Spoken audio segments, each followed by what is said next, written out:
day in Wisconsin, and somewhat unexpectedly, it's a big day in both parties. I'm not sure that that was foreseen a few months ago when this primary and caucus season started, but that's certainly the way it's worked out.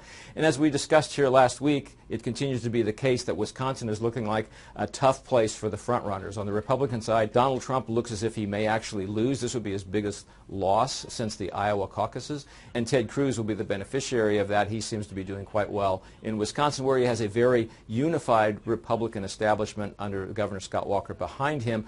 What is the effect of that? Well, it's hard to know for sure, but it may be one of those losses that is hardly fatal to Donald Trump by any means, but it may be one of those losses that stops him from accumulating the number of delegates he needs to have the majority of delegates heading into the Republican convention in July, and that will be a very big deal. So we'll see. Donald Trump has surprised in the past. Maybe he'll do so again, but right now this looks like it might be a significant road bump on his path. On the Democratic side, this is a tough state for Hillary Clinton. Bernie Sanders is doing well in the polls there. It looks close, but this is a state with a big progressive tradition, and Bernie Sanders is the most progressive, the most liberal candidate in the race, and Wisconsin has tended to be comfortable territory for people with that kind of persona. I think it's probably less consequential on the Democratic side if the underdog wins there. Hillary Clinton seems to be on her way to continuing to accumulate delegates, including in Wisconsin, because all the Democratic primaries are proportional, which means she will win her fair share of delegates even if he wins the overall vote by a slight margin. But still, it's a problem for Hillary Clinton in that it keeps the Sanders challenge alive